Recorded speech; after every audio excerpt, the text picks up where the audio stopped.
Hey everyone, welcome back to the Slave Points podcast. RCB is our topic right now. Yeah, I think this is our fourth one, but yeah, we're just giving a preview on the team and thoughts on where they'll place. And yeah, I think overall they're a pretty strong team. Their only issue is sort of their bowling attack in my mind.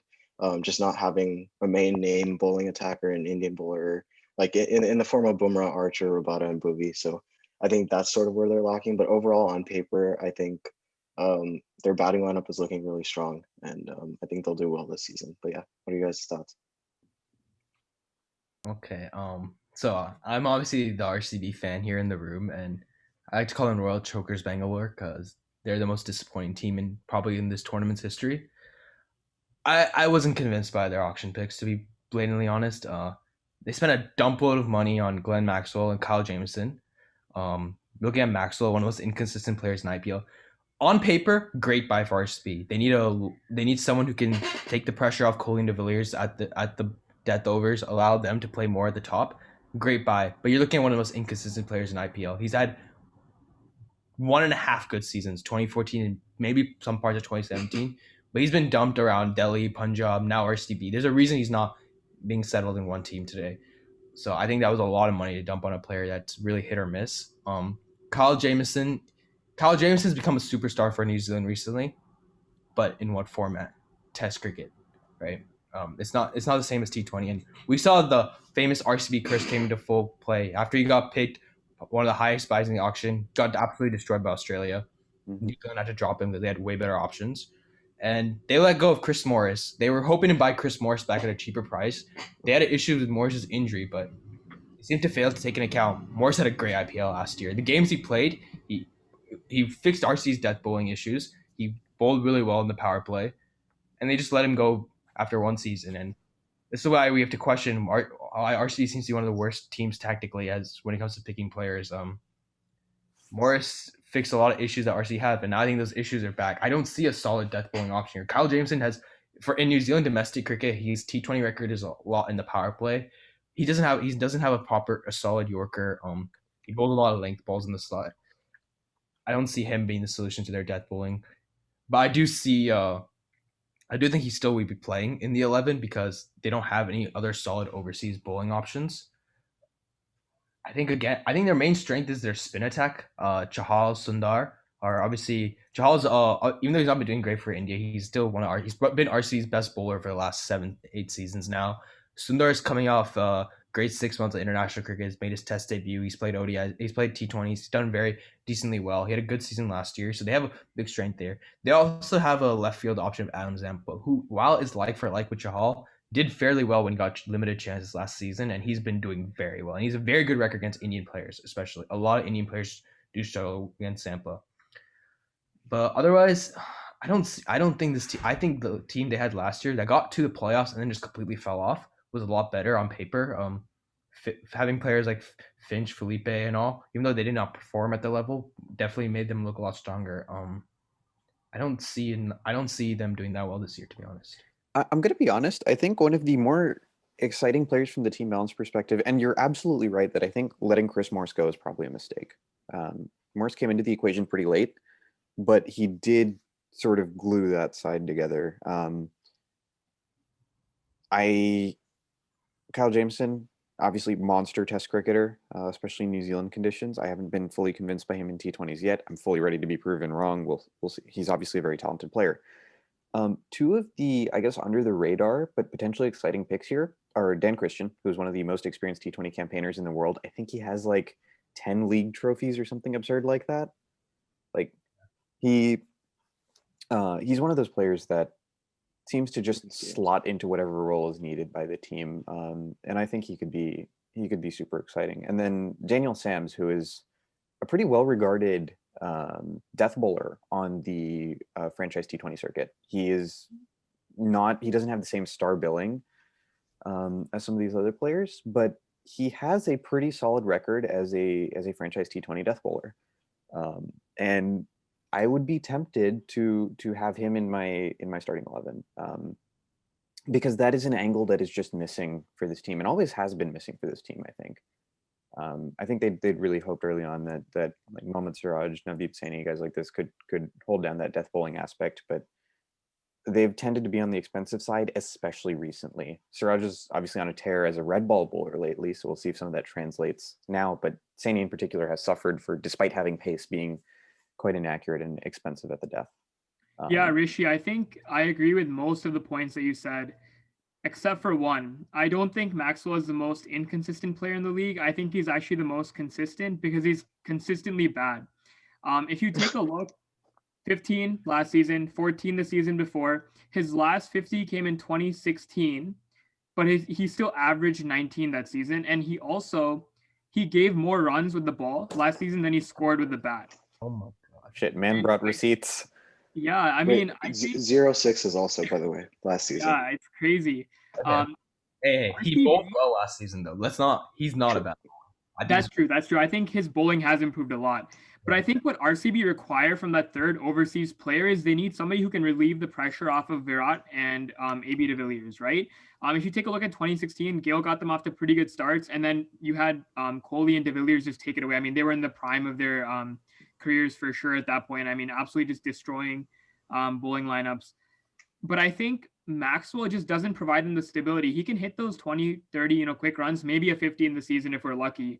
But I just don't think he has the stability where Virat can say, okay, I'm going to play freely now. I'm just going to express myself and, bat naturally. I think, and we can obviously talk about this later, but, I feel like when that auction war was going on for Maxwell, like it made more sense for CSK to pick him because they need that explosive player who can, hit 20, 30 runs. They have stability. I mean, if you look at their entire lineup, it's mostly 120, 130 strike rates. So they needed somebody who could just, come in, hit 20, 30 quick runs. RCB, I think, really, I don't think it's worth the, 14 crores or something like that. That's all it's too much. I think it's too much for somebody who's been very consistently bad. And really, I think if you want someone explosive, do you start looking at Finn Allen? Well, okay. So I'll address the Maxwell point, then I'll talk about Finn Allen. So when I look at my potential RCB 11, it looks amazing, like it always does. And if you have the Australian Glenn Maxwell, the Big Bash Glenn Maxwell, you have an absolute perfectly template to play for 20 overs. You got Kohli. Kohli already announced his opening, so he opens and controls the power play. You got AB at 4 batting in the middle, and then you have Glenn Maxwell at death. Then you don't want to be bowling to Glenn Maxwell in death in a lot. We saw how good Maxwell was immediately after IPL. What he did to India in the T20 ODI series. He absolutely the same bowlers he could not play. Chahal, Washington there. He was hitting them all over the park. Kuldeep Yadav, and that's the thing. RCB has struggled in last season. They struggled in the middle. They really struggled. They had the lowest economy. They had the lowest strike rate, I think, in over 7 to 15. And Glenn Maxwell, he's in IPL. I've always seen him. He struggles against leg spin, and then for Australia, he destroys the best leg spinners in the world. He struggled last season. Rahul Chahar, Adam Zampa. Who else is there? Yuzvendra Chahal. They all got him out very easily. But when you looked in for Australia, he destroyed Adil Rashid. He destroyed Yuzvendra Chahal. He destroyed Kuldeep Yadav. So if they get the Australian version of Glenn Maxwell, it's a completely different team, and it fixes a lot of their issues. Now to talk about Finn Allen. Phil Allen's a very exciting player. I mean, he is the definition of he's scary to watch because this guy got off the mark in T20 cricket by reverse sweeping a middle stump ball. And I think I watched all 3 games that he played. I don't think he defended a single delivery. I don't think that even exists for him. He hits every ball. You start to feel bad for the ball at some point.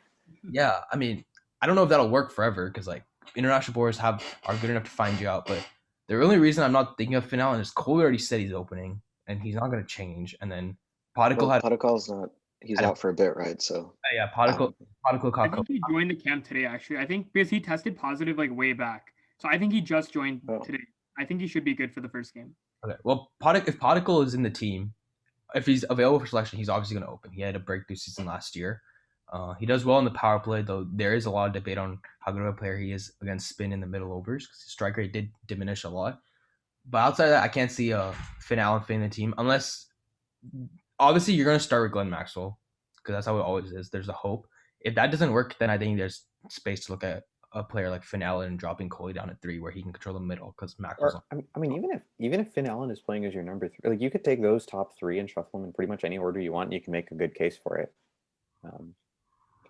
Yeah. Your four overseas or your three overseas that are probably locked in. Jameson purely because of price tag. ABD, De Villiers, and then Maxwell, right? So those are the three that in my mind are locked in. So it's whoever's fighting for it's what Zampa, who's probably not going to get a game, Finn Allen, Dan Christian, Sams. Those are the Yeah. players for the last one. I think Or Kane Dan Richardson. Christian is someone we should talk about too. Like he's been prolific in T20 cricket, not in the IPL in recent times, but I think he's quite experienced too. I think he's 38 or something. Yeah. So I think he could kind of be that pivotal middle order player for RCB, lower middle order, that'll kind of give them some, further consistency going down the order. And he's Like, a handy after bowler as Kohli. well. He's a pretty Yeah, handy bowler. true. Handy bowler, yeah. I think Dan Christian, it's the experience and the winning tournaments. It's not like a luck thing that he's on a lot of winning sides. He wins a lot of games in the bat. He's because of experience. I watched the Big Bash. He won a lot of games in the final overs. Right, they needed 10 of 6, 11 of 6. He was a finisher. He was a proper Dhoni style back in the early 2010s. He was that type of finisher. It's not that he's just explosive. He's smart about it and he knows when the bowler's under pressure. He took advantage of inexperienced players. So I think he was RCB's best buy, honestly, in the auction. Absolutely, no doubt in my mind. I don't think they got him. I don't think they paid a lot for him. So obviously they didn't because they had a whole bunch of money to pay on Jameson and Maxwell. I think I'd have Dan Christian as a definite starter. Glenn Maxwell. I have Dan Christian and Glenn Maxwell because having that 5-6 of those two that actually does help a lot in solving RC's middle order problems. But if they did not want to start I would rather be looking at Dan Christian over Glenn Maxwell. Yeah, I think absolutely agreed. Yeah, even okay from like the data from previous years and all that. I think even if RCB puts up a score of 210, they really haven't been able to defend it, which is just shows you. I mean, it's all ends up being the burden of the bowling attack in the end. And again, I don't think they really bolster that in any way. Jameson, I mean, we've talked about this, but I don't see Jameson based on his previous T20 matches for internationals. I don't think he's going to be that impactful, especially towards the death overs. I think if you want someone who's filling the role that Chris Morris did last season, it's going to be Daniel Sams. Yeah, got to be Daniel Sams then. And plus, Daniel's a solid hitter of a cricket ball, so you're not going to it's a like for like replacement with Chris Morris. It's just not of the same quality. Yeah, totally. You'd be dropping Dan Christian, right, for him. Well, I mean, if you ask me personally, when I look at this lineup, and this may be controversial, and I know this isn't actually going to happen, but if you ask me to pick my 4 overseas players from this list, Jameson and Maxwell both miss out. I think you start Dan Christian, you start Daniel Sams, you start I don't know, maybe Kane Richardson, maybe Finn Allen. It really depends on what the team needs. And then the fourth one is I'm not even going to say who it is. We all know. I don't think Jameson. Well, you could argue for Jameson. I don't even have Maxwell in my starting 11. Well, I think one thing I do identify as RC's bowling strength here is going to be power play. I mean, Mohammad Siraj had his best IPL season last year because he got the opportunity to bowl with the new ball only, and they never let him bowl with the death. We saw what a disaster he was at the death in 2018, 2019. But he had his best IPL season. He's a very much improved bowler than he was a couple of years ago, and he has a lot of confidence from. I know it's a different format, but he has a lot of confidence from his India exploits in Australia and in England. Nadeep Saini is a decent bowler in the death. You got Sundar, who is a power play specialist, and then Jameson does have a good record in New Zealand domestic cricket on the power play. He doesn't get the opportunity to bowl in the power play in the international side because you got both Saudi, you got a couple of the best swing bowlers in the world. But if they give him the opportunity, I can see them picking up a lot of wickets in the power play. But if they don't, then they're just really relying on Chahal to have hopefully pick up a 3 for every game to win them the match or at least defend a score. That bowling is still the problem. I don't even know if Daniel Sams is the solution. But I think he's the best one they have. Yeah, I guess so. I think the other potentially good thing for this team is that the emergence of Washington Sundar is a much better. I wouldn't even say much better because he has been a very good batsman in domestic cricket, but the quality of his batting in international cricket recently gives him some flexibility to play him a little further up the order and have an extra bowler. So that's something promising for them. I think what you're saying, Aakash. Yeah, I think Saini and Siraj are also they have one more year of cricket under their belt, so they'll probably be a little bit more experienced, right? They both went on tours to Australia. So I think we can potentially hope that their death bowling this year will be a little bit better. I mean, fingers crossed. I would not trust Zaini and Siraj in the death, but I I have hate Saini. confidence in Sorry, Siraj. I need to put that out there. I hate Saini. I'm with Mohawk. Mohawk has voiced his opinion in the chat, but yeah. God, Zaini does not have. At least now it's okay for him to start with like a deep point. The test matches, not so much. In the IPL, middle overs, it's more socially acceptable. Zaini's not that bad for RCB. I think he did not do that well. I mean, not for India. I don't get the hate for Zaini. I mean, he bowls 150K, has a good first class record. He had a decent couple IPL seasons. It was a bit erratic, but he has definitely a lot of promise. I think the last point I want to bring up before we finish this up, they do have one exciting young pick they made in Muhammad Azharuddin. If he's as good as his namesake, that'd be a great thing for RCB. But I have him in my starting line batting at 3, actually, with De Villiers at 4. He's an exciting player. He's got the second fastest 100 in Indian domestic cricket. I think that's the main reason he got picked. He's like the one new player, like one debutant I see RCB bringing in their first 11. But otherwise, I'm not that confident with this team. But I think this team could have the World 11. I still would not be confident because they have the RCB jersey. So You wonder if they should change their name at some point. they got rid of. Didn't they get rid of Bangalore or something? Aren't they like Royal Challengers only? Oh, they're still the same, I think. Oh no, they changed the logo. Yeah. Okay. It's not gonna help much. We can talk about the name change in the Punjab video. Yeah. Sorry guys. Yeah, man, I was a Deccan Chargers kid back in the day. You're listening to a guy who's watched RC for 9 seasons. It's just depressing to talk about them. So then I guess we won't anymore. All right. Yeah. Thanks, guys. Come leave your World 11 or not World 11, RCB 11 in the comments, and yeah, see you in the next one.